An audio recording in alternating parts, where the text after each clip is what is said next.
Dropped out of college but never stopped learning. He managed to win the rat race without having to run it. Listed among the world's top 25 young entrepreneurs in the year 2010, King Sidharth has inspired lots of youngsters to start up and live life on their own terms. He presently works for the design team at InstaMojo, a startup which aims at simplifying the world of e-commerce. Fun fact, he started his own online magazine called Friends in the 10th grade. Let's welcome King Sidhartha onto the stage. Hi. Sorry, I don't like stages, so I'm just going to stand here. How are you? So I'm going to start with a very basic background. Why am I here? Who am I? What am I going to talk about? And because I think for anybody to stand and ask for the most precious thing in life, which is your time and focus, it should be justified. That the person, if you feel at any point that I'm not worth listening to, you're free to walk out or do something else except for disturbance. But yeah, anyway, so I'm a normal person like you. I have 2 feet, 2 hands, 2 eyes. I mean, that much should be obvious by now.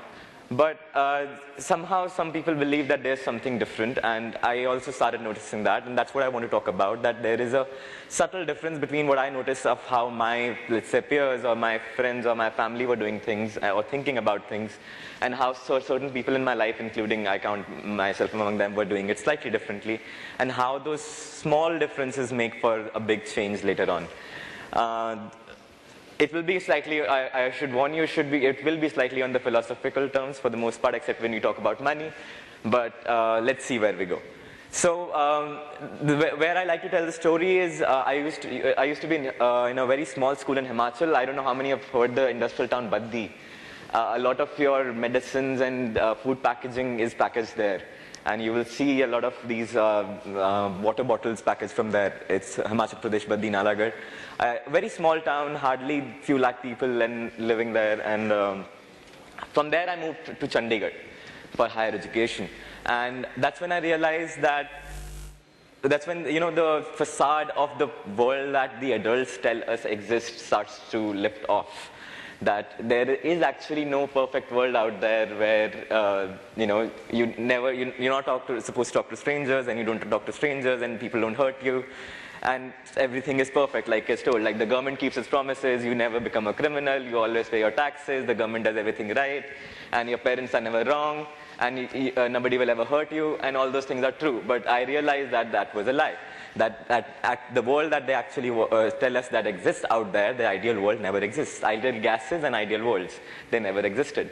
So, but anyway, that was, I think, was the eye-opening moment when you go to, from a small town to a big town, from a bigger town and a bigger town, and you start to see patterns emerge. That it was, all of you have been through 10th class, you wouldn't be here otherwise, but did you notice the amount, I don't know about you guys, but I saw in my own class, there were singers, writers, dancers, basketball players who were going to national levels. All of them I saw with amazing careers, right? But all of them quit all of these things, and now they are in some random engineering college doing some random things. So what happened to those brilliant singers? Like you heard somebody today, what a brilliant performance. Like I was completely entranced. I don't know if any of you follow Hindustani or Carnatic music, but it was a very good mix of both. But anyway, so what happens? Like somewhere, all of you have friends who are great singers, right? Or are good artists, or are good writers, or are brilliant teachers, or are just speak amazingly well. And you see something in them, and then something happens, and then it doesn't come out. Like, what happened in between? Like, did the cat die? Did the curse work? Did your mother not approve of it? Like, what happened?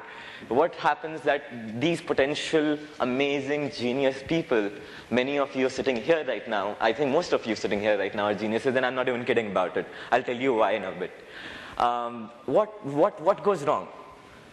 That's what I want to talk about. So, anyways, coming back to the point again, I moved to the city, and I see a lot of talent getting wasted, and it really pained me a lot because it did not make sense to me to sacrifice a skill. Let's say you're a singer, you have a skill which is unique. Like, if somebody likes listening to you, I think you really have power over a lot of people, emotional power over a lot of people. Like, marketers will kill to gain that power over anyone. But, so what happened? Like, why didn't it result into something being meaningful? So I did a little more research, and it was kind of obvious that we were looking at different goals to serve our different purposes, because 10th grade is there, you have to pass the boards. Why do you have to pass the boards? Because you have to get in a college. Why do you have to get in a college? Because you have to get a job. Why do you have to get a job? Because you have to feed yourself and feed your kids and feed your family. And why do you have to feed your family? Why do you have to have kids? Why do you... I mean, eventually, by the time it reaches there, you're not even asking those questions anymore. Are you? How many of you... I like to... take this personal story. This is one of my most favorite stories. You know Zen monks, right? The bald people sitting around. So they have a popular story that goes about, and Zen stories are some of my favorite because they open your eyes about simple logic, which other things cannot.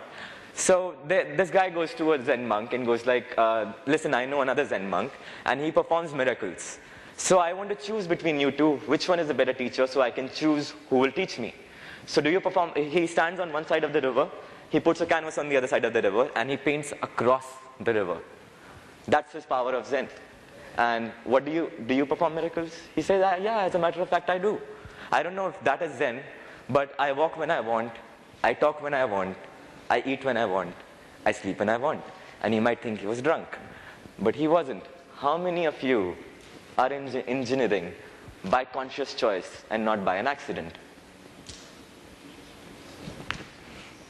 Good to see, but 50% Janta is still hands down. You are here by accident.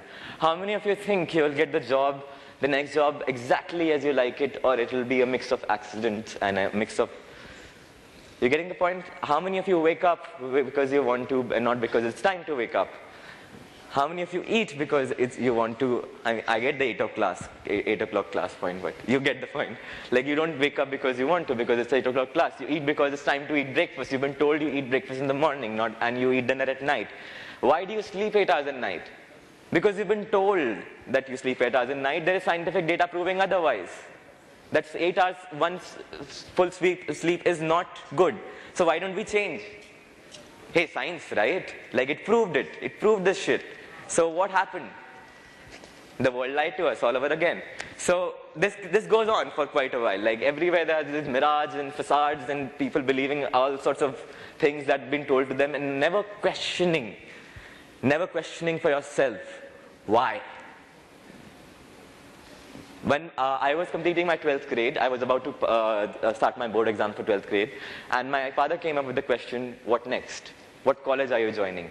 And my question back to him was, why do you think I will join a college? So, we had 3-month-long debate. In between, I saw that I wouldn't be winning this war because he's the one paying for all this stuff. So I got an idea, which you might or might not believe it, but you can go back and check. I don't remember my roll number, but you can check my results. I flunked my 12th board maths exam. So I could have 1 year where I could start making money, so then I could decide not to go to college, and I did just that. So I did go to college, however, because my father's last argument was, okay, please get a degree, I have to get you married. So I was like, listen, I'll take care of that, but since you're so insistent and it feels so important to you, let's have a deal. And this deal was proposed by him. I go to college for 1 year, 1 full year, convincingly, actually going there, doing the things that they're talking about. And if I don't like it after 1 year, I'm free to drop out. I went there for 1 year. I was amazed. So the biggest thing I saw was how much people want to learn. The most things I learned was from my seniors. Most of my faculty was either not interested in teaching arts, or either, I don't know where they were, but there was a stark difference. I was in a fine arts college. I was learning fine arts. My specialization was supposed to be painting. And this is my final year submission, and for design. And I've been designing professionally since 4 years already, by the time I was in college. So I gave them an illustration where the outlines and the colors are different. You must have seen where the outline is somewhere and the color is outside. It's a style of illustration. It's used for a lot of things. And she was like, why is it this way? I was like, that's my intention. This is how I wanted to portray it. And she was like, don't do these innovative, freaky stuff. The examiner might not understand. So my only question was that if the examiner cannot understand work of a first-year student, why is he an examiner? Who put him there? So that was it for me, because I couldn't take it anymore. I could not have given the prime of my youth while I was already working. I already had a company, a UX design agency, which I was working on. We had a couple of clients. One of the clients was my current company, which I'm working with. And I was sure that this is not going to work. I cannot give the prime of my youth, 4 years of my life, to a college which is not even interested in own stuff. I did go to second year classes for the first month. I did try. And this is my first, by the way, to remind you this, my specialization was supposed to be painting. And you don't specialize on first year, it's foundation course, same for everybody. In second year, you start to specialize. My painting teachers comes to class. Bana lo, kya banaoge? My studio bana lo. I cannot stand this amount of disinterest when you say you're an institution of art, when you demand that I complete 75% attendance, when you demand that I complete all my assignments, when you demand such discipline, and this is the vigor you give me back, I'm sorry, it wasn't happening for me. So that was one of the biggest reasons that I dropped out, and the biggest backup for dropping out was that I already had a business which I was working on, which was making money, and my college was hurting my career because I was required to put more hours there, so I decided to switch. And the switch was the best thing that I ever did, because after that I got my time back. And I got my focus back, I got my energy back, and after that I shifted my company over to, now I'm working with InstaMojo, and what InstaMojo does is, you purchase things from Flipkart, Amazon, you put in your card numbers, your net banking details, they charge you, and the money reaches them. This is called a payment gateway, which does all of this. We provide that for people like everybody, like your mom. If your mom wants to use a payment gateway, where does she go? She goes to InstaMojo, because she wouldn't need to do anything. No signing of papers, nothing else. You just upload, answer some question, and you're done within 1 day. So that's what we're trying to build, bringing the power of e-commerce to the hands of common people, because big companies can afford that. Yes, they can hire developers, they can hire lawyers, they can talk to bankers, they can sleep with bankers to get this things done, but you can't do that. None of us can do that, right? So how do we go about it? That's what I want to change. Think about it. The e-commerce is revolutionizing the world, isn't it? Like everything you can order online. Have you seen the state of things in Bangalore? You should see the billboards. Order your clothes here, order your groceries here, order your water here, order your wife here. It's going crazy. It's literally going crazy. So now in fact, they're not even building apps anymore, because how many apps will you install? One for your doctor, one for your nurse, one for your maid. It has to end. So now they are going on WhatsApp. You just add a number on WhatsApp, they take care of everything. So how is it empowered? By payments. You have to pay by a value exchange. So that's where InstaMojo comes in, that it's available for it. So that's what I do. I work there as a designer. My employable skill is that of a designer. But truly, most of the people working there are entrepreneurs. And entrepreneurship doesn't mean you have to start a business, in my opinion. Entrepreneurship, in my opinion, is a way of orientation of life.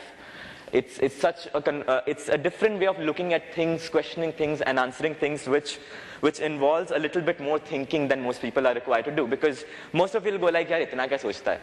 Right? But it requires that much thinking. And to those of you who are lazy, I offer you no hope. I am very lazy. I offer myself no hope. If you think you can be lazy and get out of life and do nothing, I'm sorry. Life will keep bashing you in the face till you start doing the very things you care about. And mind you, it's not going to bash you about some random things like, hey, you didn't do this, didn't do that. It's going to remind you about the very dreams you have. And I learned it the hard and the good and all ways, that if you don't follow your dreams and if you think you can pull that off, I'm sorry to tell you, you cannot. It will bite you back. It will bite you back till your death that you did not do it. So there is no option. You have to work at it. You have to think about it. You have to follow your dream. But how to go about it and how smartly you can go about it, how without offending too many things around you can go about it, is a challenge. So coming back to the story. So entrepreneurship for me is that personal power.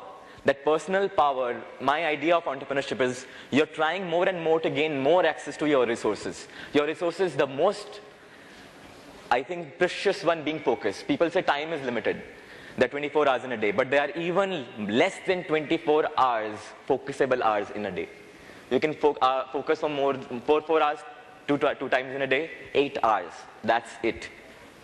That's all you have. Multiply that with the expected lifetime and you get the amount of time you have in this world, which is productive and functional. We really don't have much time. So, and that doesn't mean I want you to hurry through things and just go by it. That means I want you to start thinking about it now. And if you start thinking about it now, I want you to not stop thinking about it then.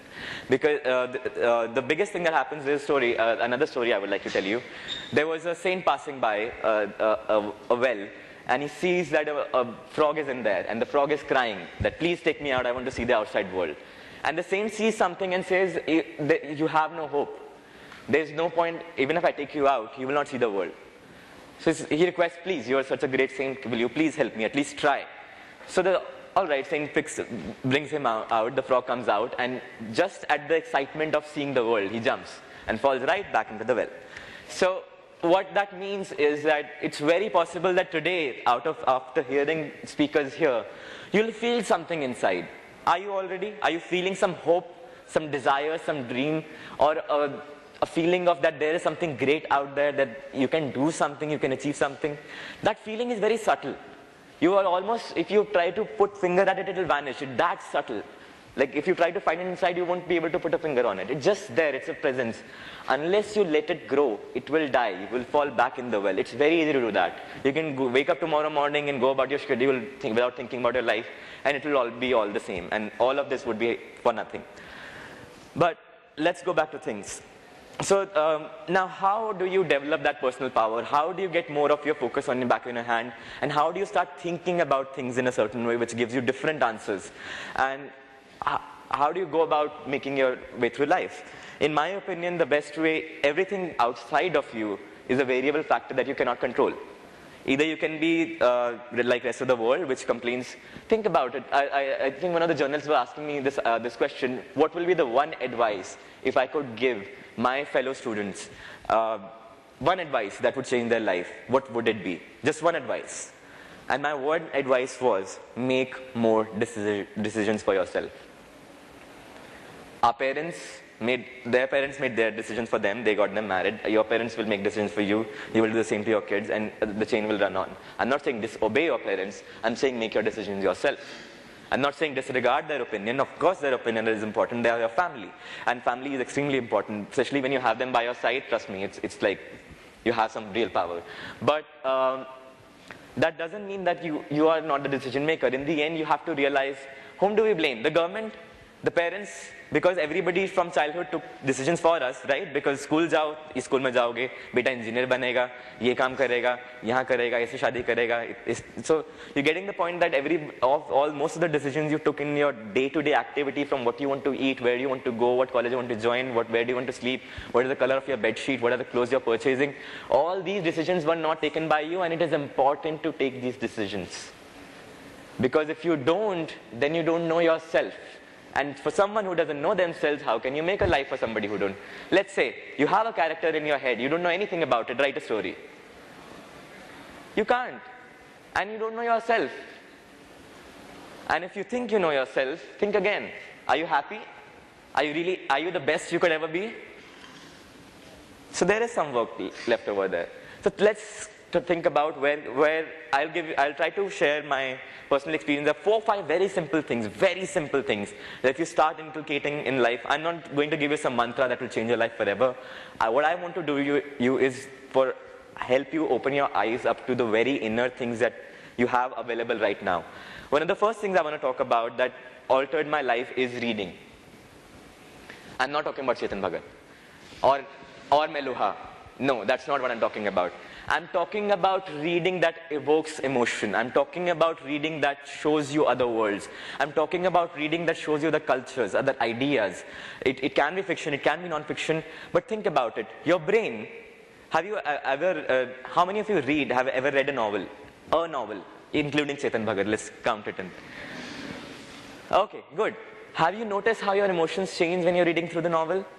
You bring out the characters in your head alive, and they're interacting with each other, and the images start to appear as you start to read, and you read faster to keep up that images. Your brain does not know whether you're living it or you're just thinking about it. That's why it gives the same emotional responses. Your brain doesn't know whether you're living it. So for a well-read brain, you have lived probably thousands of lifetimes just by reading. imagine the wisdom. You are emotionally wiser because you have read let's not go there. Not love story, theory of your head, the open head surgery. It needs to be done every day. I'm not even kidding. You have to sit down and write every day. And what do you write about? You write about the state of your mind. I write about the state of your mind. You can write about your goals. You can write about to-do things. But start writing. Start expressing your emotions to yourself in writing. If you hate someone, write why. And see the things improve and change drastically. If you love someone, write why and see your clarity come through. Trust me, writing is a mind-blowing tool which will solve 90% of your emotional issues, if not all. Because most of the emotional issues we have with ourselves, it has nothing to do with other people. Third thing I want to talk about, and this one thing I would seriously suggest, given that you are educated people and we are moving to a diverse world, that you practice all three. But the third thing, in case you are not able to practice the other two, it takes care of the other two as well. But with the combination, it's the most potent tool I found in the world. It's called traveling. And I'm not talking about traveling with your parents to a hill station. I'm talking about packing your bags and going. Where? You don't know. That's called traveling. There's a tourism, there's travel. There's a difference. Tourist people book a place, book a hotel, go there, do some shopping, come back. Travelers pack their bag and go. Where are you going to live? Where are you going to go? Maybe you have a destination, but where are you going to live? What are you going to eat? You don't know. You will figure it out. When you travel like that, two things happen. The amount of confidence you have that you can live life goes through the charts. The amount of level you understand yourself goes through the chart. Because if you're traveling alone, and I would recommend you travel alone, guess what? You get bored. You know why? Because now you have to spend time with yourself.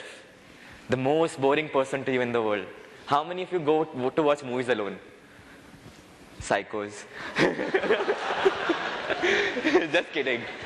But I think it's a wonderful, I do that too. I'm one of those. So, when you spend time with yourself, that's when you start to learn who you are. How can you love a person, know a person, or write story of a person who you don't know? And trust me, you haven't even started to begin to scratch the surface of who you are. If you could really see the potential that lies inside you, your mind will be blown away. You wouldn't believe it. But I think I'll let the word be yours in the end. So traveling does this second brilliant thing, that when you see different people living in their own life, in their own world, in their own drama, you start to realize what is permanent, what is impermanent, what are the patterns, how life works. And you stop being in this rigid idea of identity, of a social structure, of a nation, of a community, or anything like that. We are truly a big species living on this planet, and you start to don that perspective instead of my country, or my culture, or my people, or my community, or my religion. All of that comes when you have not seen enough world. Trust me, anybody who has traveled well, any spiritual teacher who has traveled well, I can give you Saint Kabir, I can give you Guru Nanak Dev, I can give you anyone. Their philosophy is remarkably different and inclusive. Because you start to see that everybody, how same we are and how different we are, and how to appreciate that. And the biggest thing you will see, that somebody else's difference of opinion doesn't threaten your own existence. Till you're threatened by somebody else's opinion for your existence, you will challenge them, you will fight, you will kill, you will bloodshed. Because, hey, your existence is required. So you'll do anything for it. But when you don't challenge your existence, when you don't challenge your existence by their opinion, when you don't challenge your own existence by your opinion of their opinion, get how convoluted this gets? Like, when you start to think, you realize that it's not even what they're saying, it's what you think they are saying. It's not even what they're doing, it's what you think they are doing that hurts you, or that makes you confused. When you start to travel, those things start to change. And third thing that travel does is it makes you make more decisions. How are you going to live? Where are you going to eat? Where are you going to go next? And the biggest thing was, one of the best things that my father did to me was gave me money and said, I'm not going to ask you where you spent it. You will ask yourself. I'm not going to ask you questions. Where you went, what time you came back, whom you met, where you did, what you did, where you went. You're going to ask it yourself. And trust me, when you go in that zone, there is no craze for going haywire. You know where you want to go and you go there. Because the very curiosity comes from the very fact that somebody is stopping you from doing something. And when you give yourself that freedom, when you travel out there and open, when only you are answerable to yourself, there's no, you don't have, why do we go to vacations? You're going to go, come back in the same spot, right? So why go? You're here already. Work done, right? But you don't go to come back. You go for the journey. That's what journey does to you. That's what traveling does to you. And trust me, just go on a local bus, go travel to a village, live with somebody, your friend must be living in some remote village, right? There must be people who are really far off the country. Go this vacation and go live with their parents. See how their family works. Invite them to your own. I've done that. These things I've done personally, so I'm telling you about these things. And these things alter things drastically, not just for one generation, not just for one family, but for entire society. Because as we understand each other better, as we understand each other's culture, each other's ideas better, as we understand ourselves better, the better we get at doing things that we are about. So these are the three basic things that I wanted to talk about: read, write, and travel. And they might seem like really simple, stupid things that anybody could have told you at any given moment of time, but I'm here to tell you these are life-changing things. These are life-altering things. Because the biggest thing here is, I'm not telling you what to read. I'm not telling you what to write. I'm not telling you where to travel. That is you. That's your choices. I cannot choose for you. You are the one who will choose what attracts you to read or write or travel to. But these are the tools that will accelerate your process of thinking and think about problems. Have you seen those I don't know, some people, some stoner group must be around who's just sitting and talking a deep shit about the philosophy of the world. It's important to do that. You know, some people are just playing around and just no care in the world. It's important to do that too. There's a balance of life. So traveling does that as well. You will rest, you will eat, you will travel, you will recover, you will understand your body more, you will know what works for your body, what doesn't work, you will know what works for your mind, what doesn't work. You will know what frustrates you, you will know what doesn't frustrate you. You will know how to tackle your own frustration because, hey, those people are not changing. They don't even understand your language, right? So if you're frustrated, change yourself. So Bangalore is doing that to me these days. It's making me a lot more patient. And so these are the first three basic things I want to talk about. And now I want to talk about one fourth final important thing.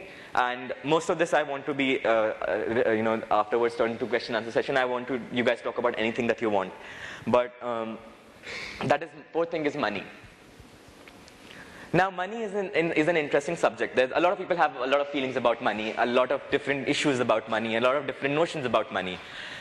I want to give you my version of my capitalist version of what I think about money. So think about it. What is money? It's a piece of paper. It's not really, because now it exists in your bank account. And if you go asking bank for all the papers that you should be having, they'll think you're nuts. So most of the money in the world is not even one paper anymore.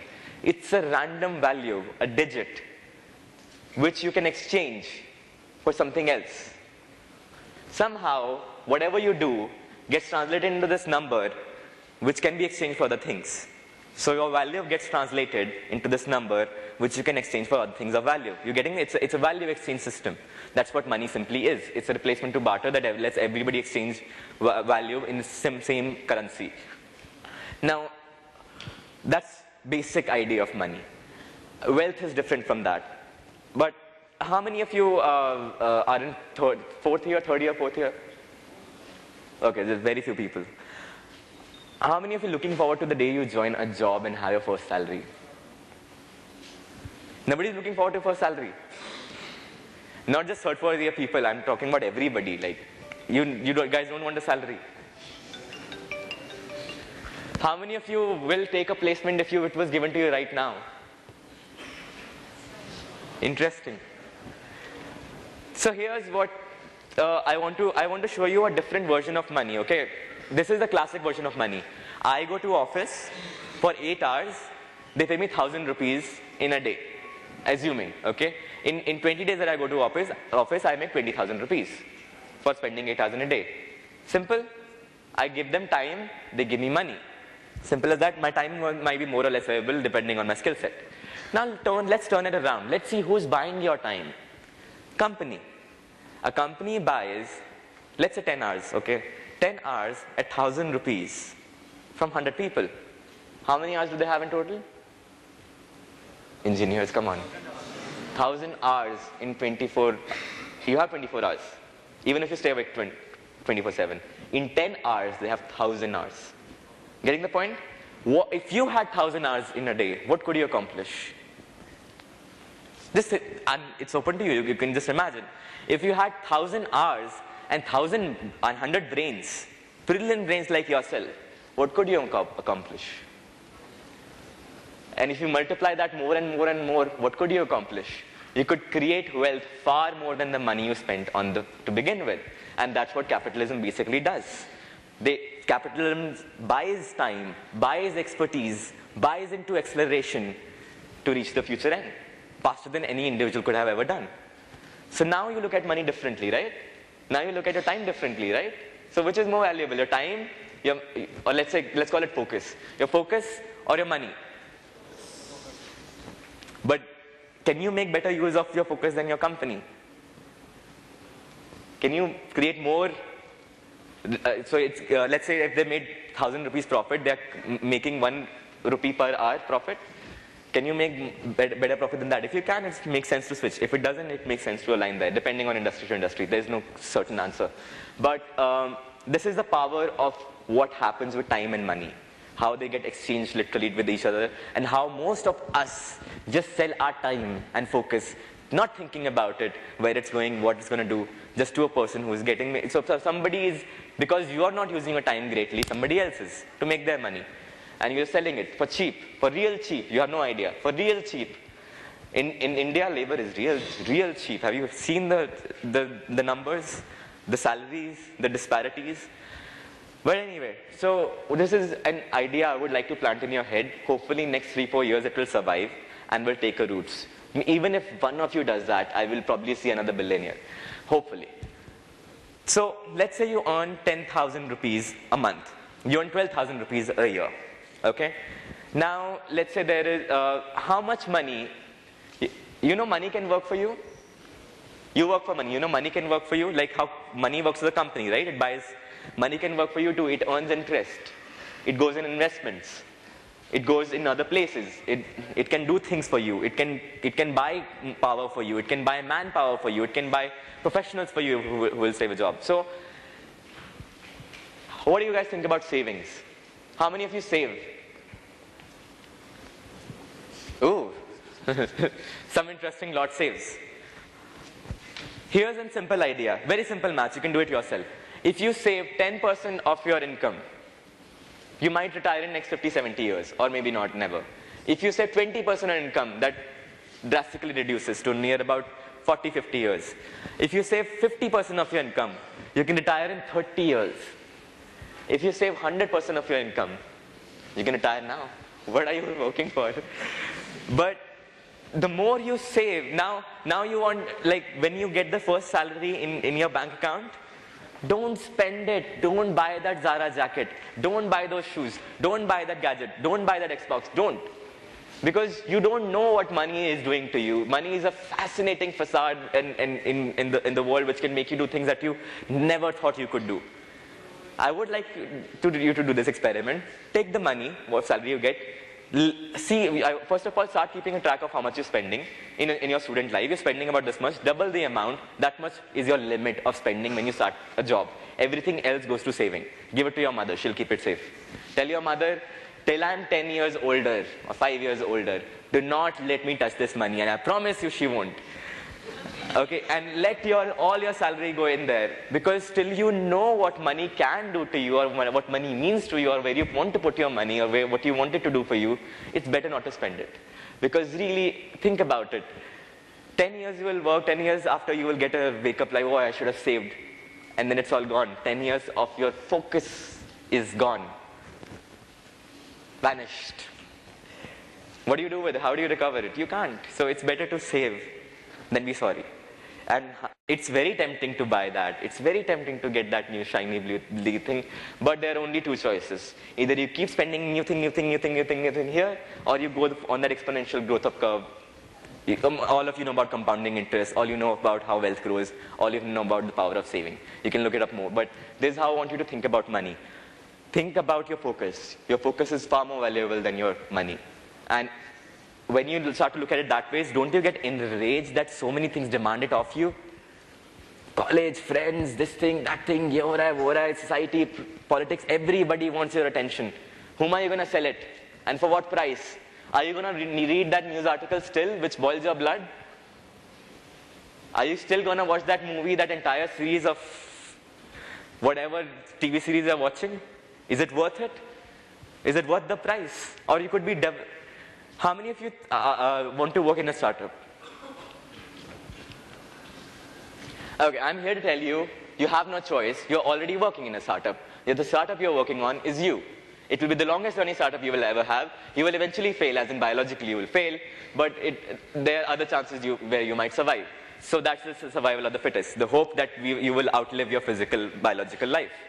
So thinking slightly different perspective I wanted to give on that.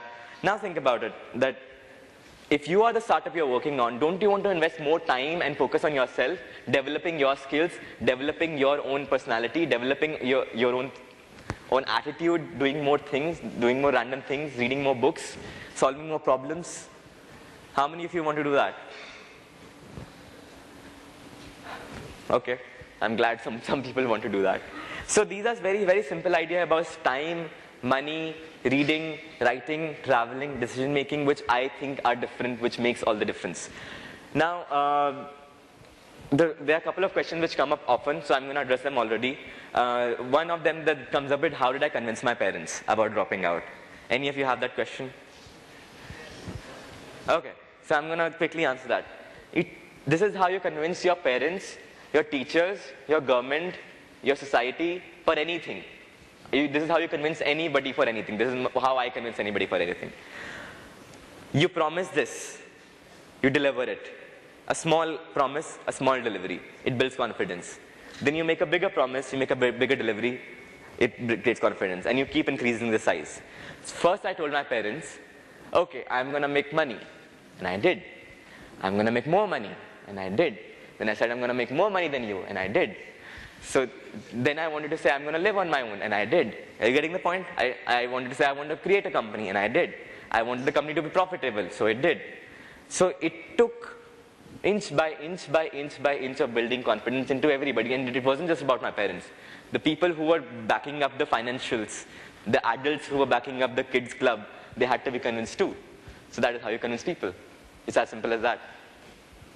So now I want to throw the questions into the audience. I hope this talk wasn't too vague. The aim for the talk was to help us look at life better and know what you're doing. I'm not saying tomorrow just stop going to college at 8 o'clock and just throw a revolt and be the drunkard Zen monk and just don't do anything and just sit on your own house and read the books. I'm talking about be aware of what you're dealing with what. What price are you paying for everything in everyday life? So now it's open to questions. What would you guys like to talk about? Anything on the topic, anything that in your mind was there. Or before that, there's actually one more last thing I would like to do. How many of you heard of meditation? Everyone. How many of you practice meditation? Barely anyone. Okay, it's a boring old thing, okay? You go and sit under a tree and you jap some mantra and some Bhagwan appears and something happens. But I know another version of it, which we are going to try to do right now, which is, the reason for it is, how many of you agree with the statement, when I'm happy, everything looks good, everything works out. When I'm sad, nothing works out. So you guys agree to the power of emotion, that emotion can literally alter your brain power. So here's how I like to talk about it. What we try to do is run the life with the logic, right? ये होएगा, next ये होएगा. अभी मतलब कल से सुबह उठ के जिम जाना चाहिए ना, मतलब फिर क्यों नहीं होता है? It's logical.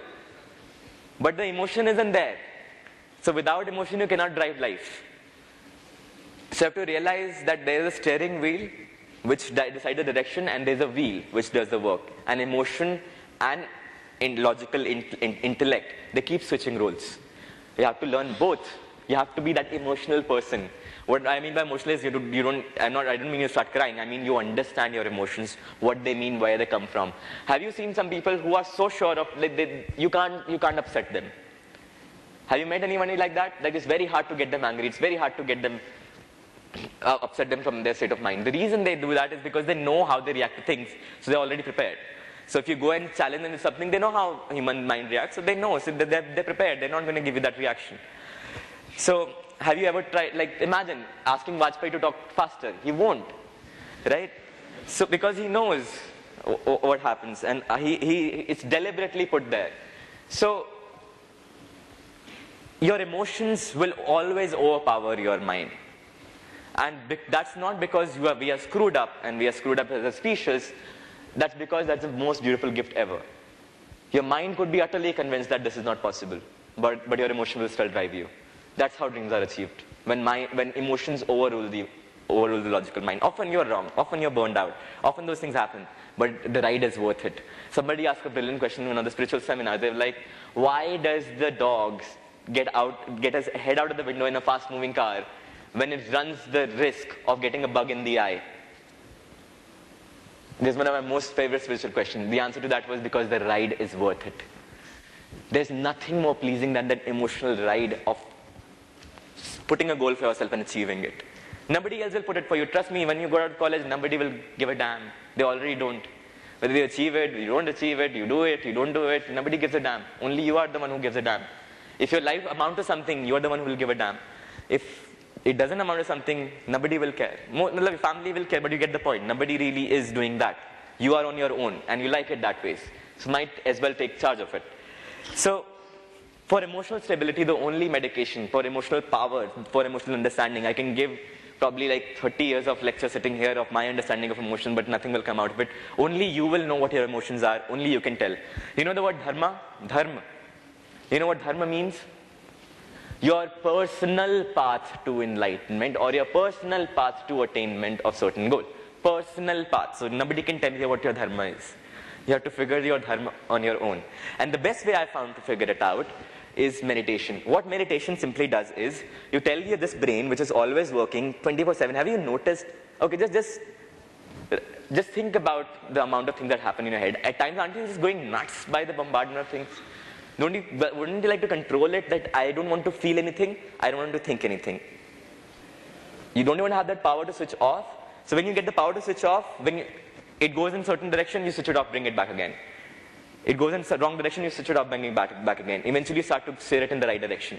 So that switching off power of brain and emotions is what meditation gives you. And it's an immense power to have. And all you have to do is simply keep your back straight. So let's do it right now. I'll just take 2 minutes of yours. Keep your back straight. Anything you have on you, something you're holding, keep it away.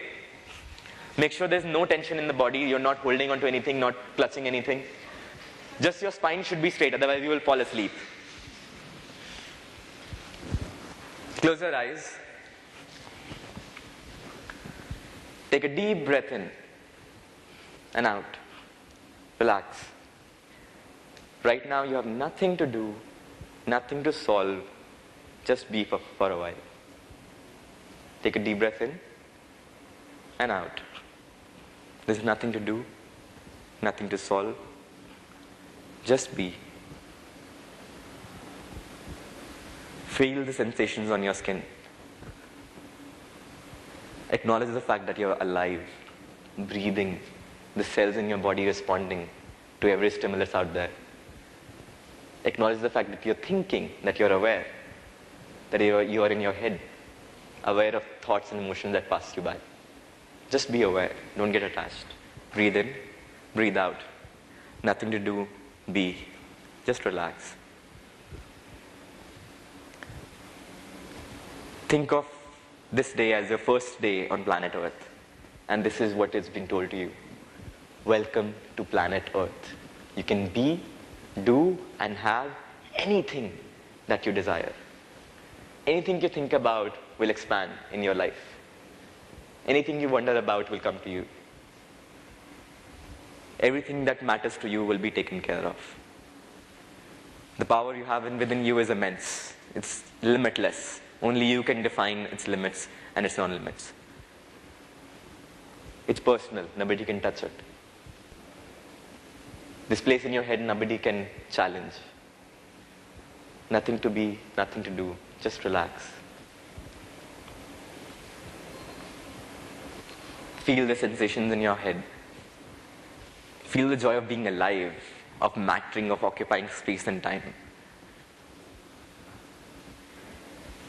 Just acknowledge that you're alive and breathing. Nothing to do, nowhere to go, just relax. Now slowly open your eyes.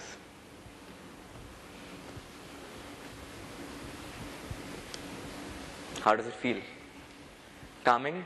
How many of you feel calmer and better than before? So that's all it takes. 68 seconds every morning. Can you do this much? Here's an exercise. Here's a task for all of you. This will, I guarantee you, 30 days you give it, and if it doesn't change something drastic in your life, we'll have a talk.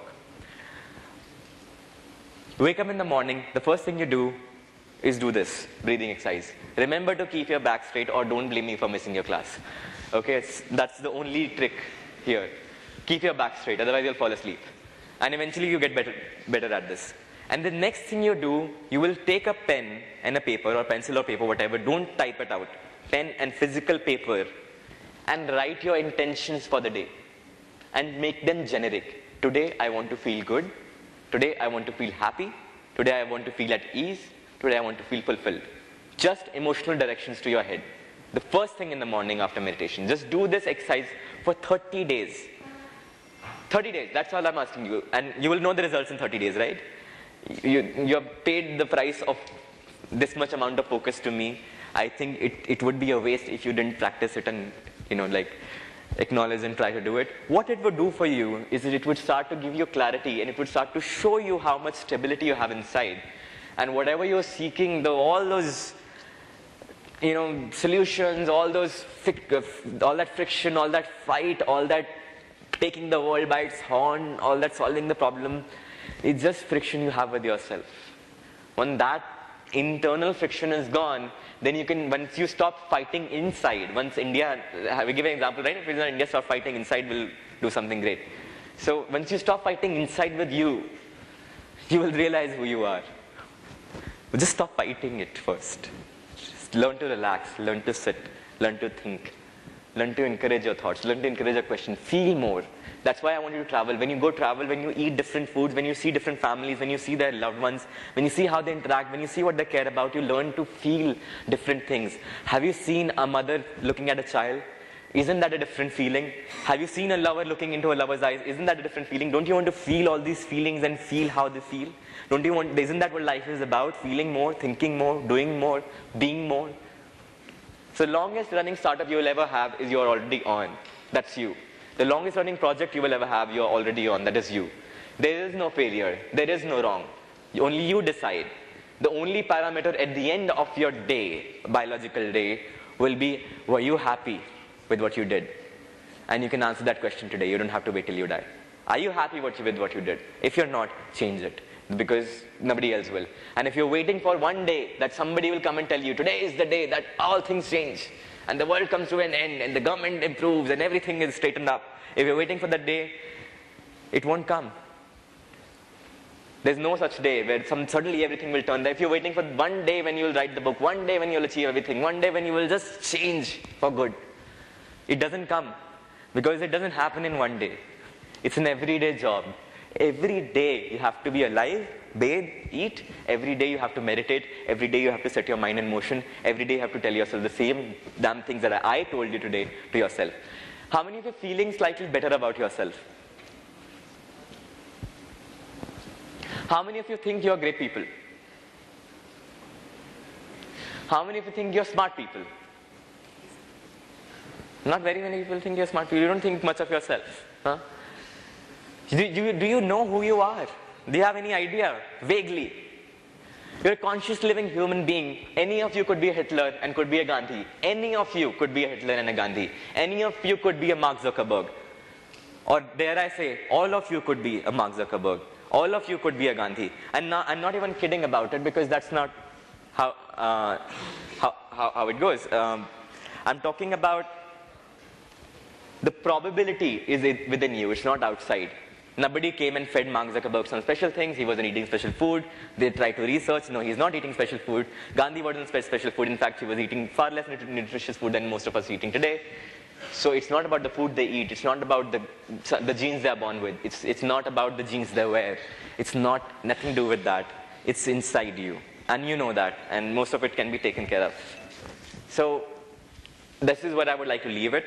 And this is where I would like to open up to questions. And I would really like, if you're waiting for the day somebody was to tell you today, let today be the day. Like from today you start.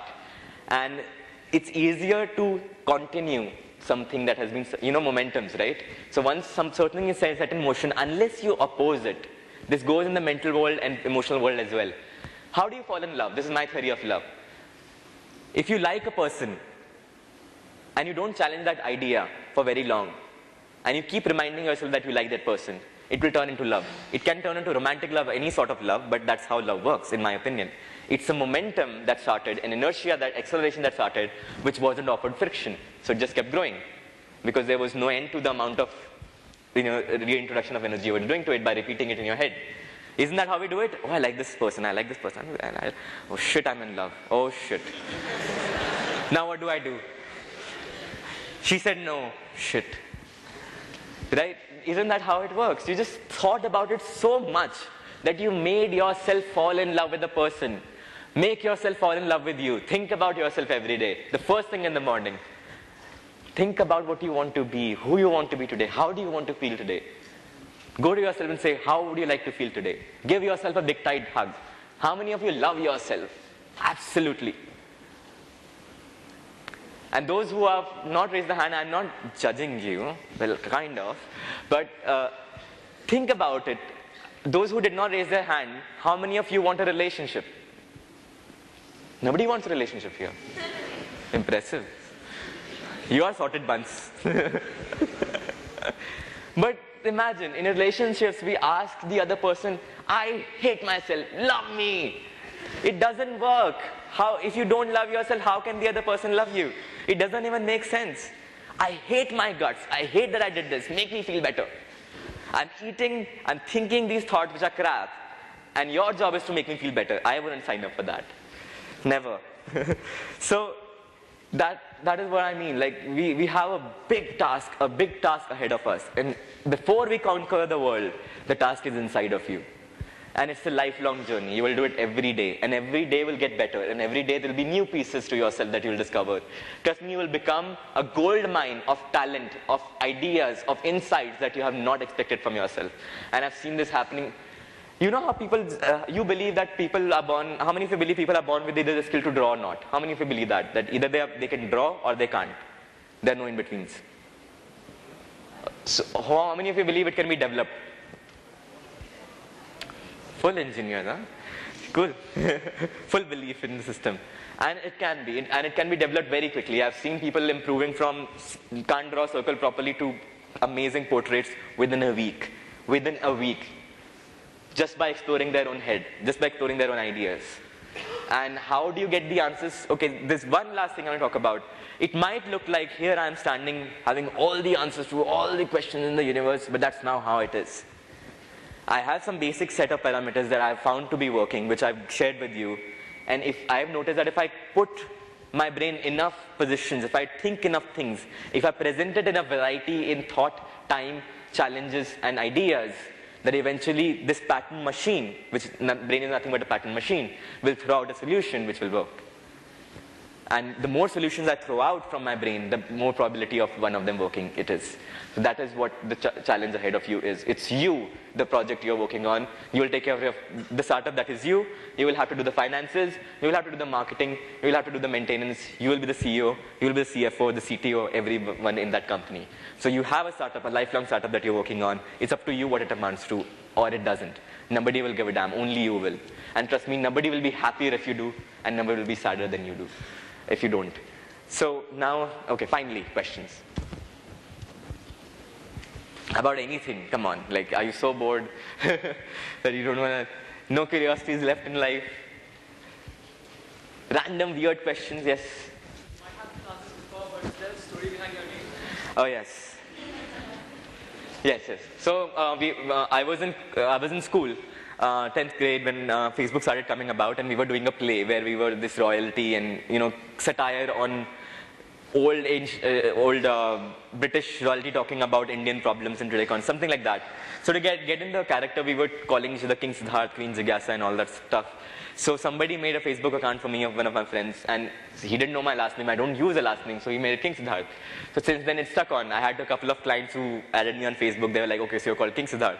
So it carried on. I've tried to change it multiple times in multiple years. It doesn't work. So, and I don't mind it actually, because it first makes you think I'm a pompous, stupid dude who must be 4-year-old, who must have thought of this shit. I was, but but it works. It works for many reasons. First of all, you will not forget it. So marketing is nailed, right? Second of all, if you judge the name, then you will never come and talk to me, which means half the people who are prejudging are kept away. So it acts as a great filter as well. So that's the story behind the name.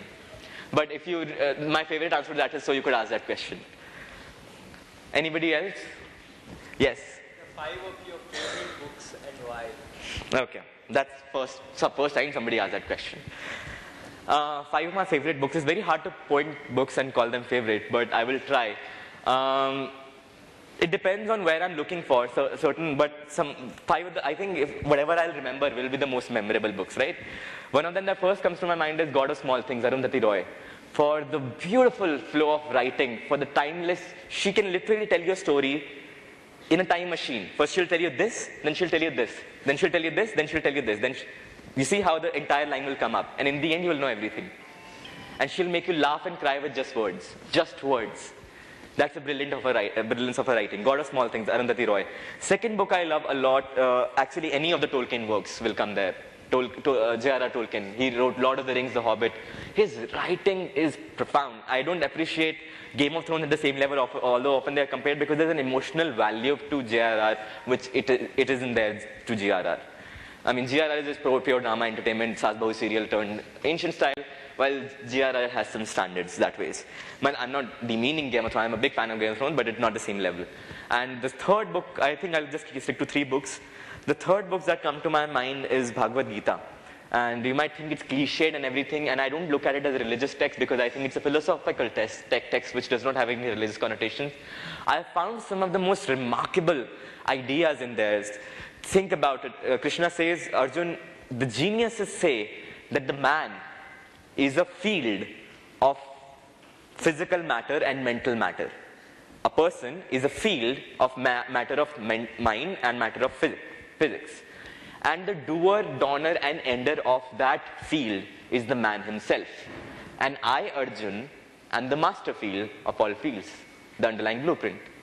There are some mind-blowing ideas which I'm not saying that it has to be taken in the sense of God or anything. I've taken it in multiple ways. Like there are multiple ideas that have come through. So I think it's one of the most remarkable texts ever written. And then anything by Abraham Hicks. They are one of my favorite teachers. So yeah, anybody else? There was one more hand. Yes?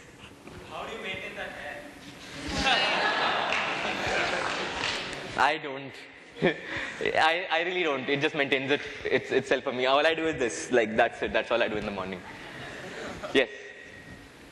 This question is off topic, but I want to ask you, since you're an entrepreneur, that sometimes life hits you on the head with a brick, like you totally lose your self-confidence. What do you do at that time to regain your self-confidence and keep you on the track and continue? I've not spoken about this on a public forum before, at least not to this large an audience. I suffered what is called a clinical depression. I was on medication for it. Now you would think, what do you have to be depressed about?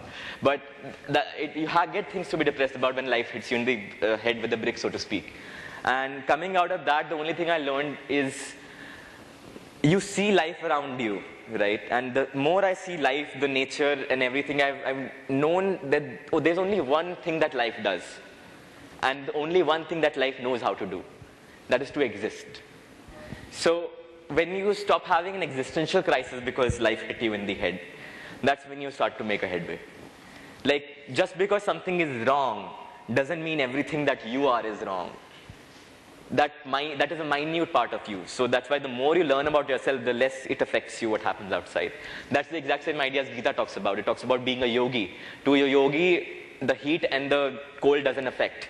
The good and the bad outside doesn't affect because you're so stable inside. So that is where that's where the practice is. That you get better at it, and life will hit you in the head, and I promise you will come back upright. Dead or alive, I don't know, but you'll come back alive. We will come back to life. Okay, what else? Yes? Have a clear vision, have to take a decision. If I take this decision.